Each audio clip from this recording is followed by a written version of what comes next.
Coffee consumption has increased dramatically over the past few years. Numerous small coffee shops have quickly sprung up, resembling the growth of mushrooms in a highly competitive market. The market is so saturated with coffee that it is advisable to limit the amount of coffee. Also, these days it is better to avoid certain additives found in coffee. So, let us discuss the advantages and disadvantages of drinking coffee. This material is informational. Always consult your doctor. Coffee is currently one of the most popular beverages. It is consumed by more than 70% of the world's population. As with any other product, there are always pros and cons.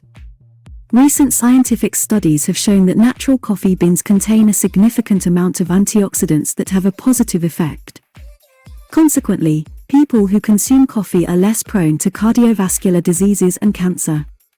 First, let's discuss the benefits of coffee. A few hours after drinking coffee, the level of adrenaline in the body increases.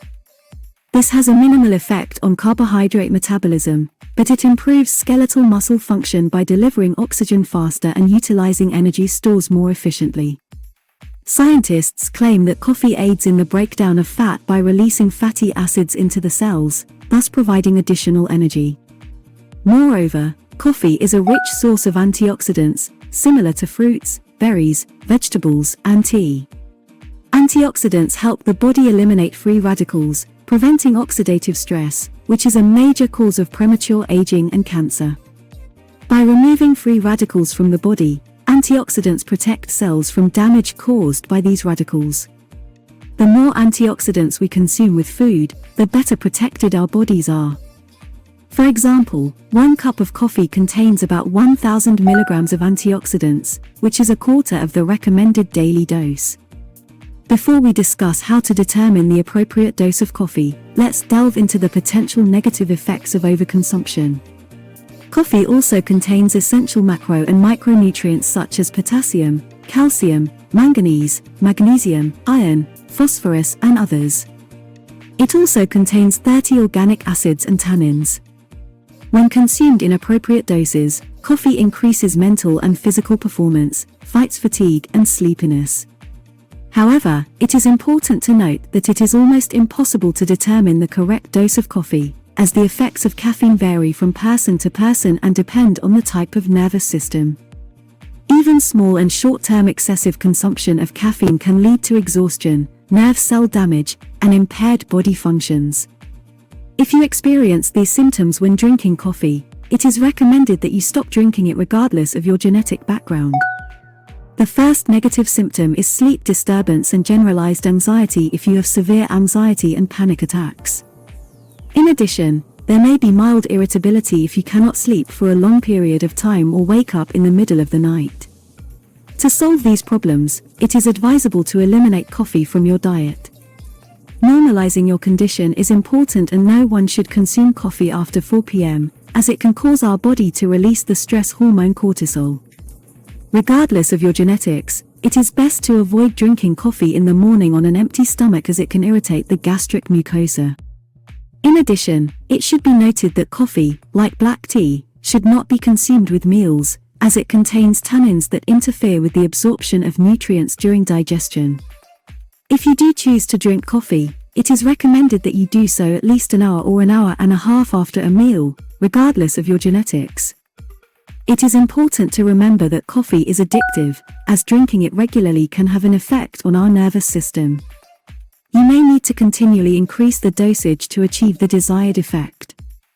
If 1 cup of coffee was enough for you before, after a month or 2 you can gradually increase your consumption to 2 or even 3 or 4 cups a day. Some people drink up to 5 cups of coffee a day. It's worth noting that quitting coffee can lead to nausea, headaches, and tachycardia, which are signs of addiction.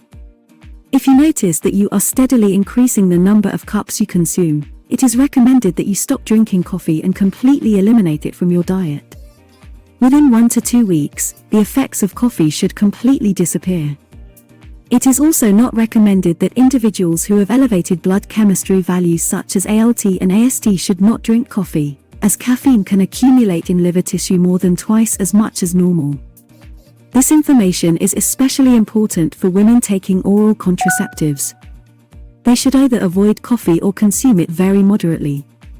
The use of oral contraceptives inhibits the enzyme cytochrome, which is responsible for detoxifying the liver and eliminating caffeine from the body. It is important to note that this enzyme plays an important role in removing various toxins, including caffeine, from our body. For people with a genetically determined defect in this enzyme, drinking 4 to 5 cups of coffee a day can increase the risk of developing a heart attack by 60%. If you want to determine your tolerance to caffeine, you will need to undergo a genetic test. There are 3 options for analyzing the results, which will provide you with one of 3 genotypes. If you have a genotype that indicates poor caffeine absorption, found in 50% of Europeans, it is recommended that you avoid coffee altogether, as drinking it can lead to the development of a heart attack or cardiovascular disease. If you have a genotype that indicates average caffeine absorption, you can consume 1 or 2 cups of coffee a day without any adverse effects.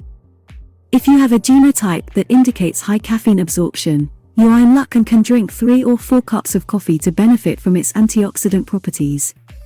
A simplified way to determine the effects of caffeine is to observe how long it takes you to go to the bathroom after drinking a cup of coffee. If you go to the restroom 30 to 40 minutes after drinking coffee, this indicates that the caffeine is absorbed quickly from the body.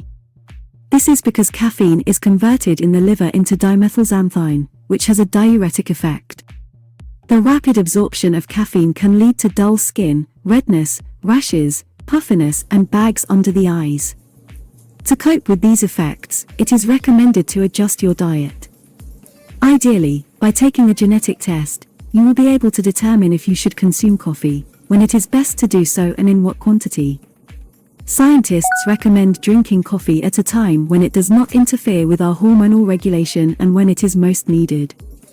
The ideal time frame is between 9:30 and 10:30 a.m., as this is when the stress hormone cortisol reaches its peak, helping us to stay awake in the morning and sleep in the evening. Consuming coffee at this time can suppress the release of cortisol, disrupting hormone regulation. Another optimal time to drink coffee is between 2 and 3 p.m., when you have already eaten lunch and may be feeling slightly tired. Since it usually takes 4 to 6 hours to eliminate caffeine, it is important to remember that drinking coffee is not recommended after 4 or 5 in the evening if you plan to fall asleep at 11 o'clock. By this time, the caffeine will have completely left your body. So, what is the best way to enjoy coffee? Of course, coffee should be consumed without added sugars and syrups. One option is to try coffee that has a teaspoon of coconut or ghee added to it. This drink will give you a boost of energy. However, if you prefer to add cow's milk and sugar or various syrups, you are essentially drinking a cappuccino or latte macchiato. Keep in mind that these drinks are considered more of a snack, and you may not be drinking coffee in its purest form. It's worth considering whether you would still drink coffee if you eliminated sugar syrups and milk. It's best to avoid instant coffee altogether because of its poor quality Robusta beans and often poor quality beans. It's important to evaluate your personal health and genetics before deciding whether or not to consume coffee. Also, consider whether you can enjoy coffee without added syrups and sweeteners, and if so, choose whole bean coffee over instant coffee. The dark color of coffee and its acidity can stain teeth and weaken enamel over time. To reduce this effect, drink water after coffee to rinse your mouth or use a straw to minimize contact with your teeth. Pregnant and breastfeeding women should not drink coffee.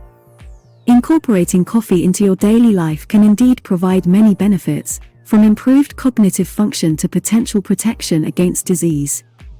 However, it is important to approach coffee consumption in moderation and in an informed manner, taking into account individual tolerance and health status. Moderate coffee consumption of about 3 to 4 cups per day is considered safe for most people. In the description below this video there are links to useful videos on this topic. What do you know about the pros and cons of coffee? Write in the comments, we will all be very interesting. Subscribe to our channel, give us a like and watch these videos.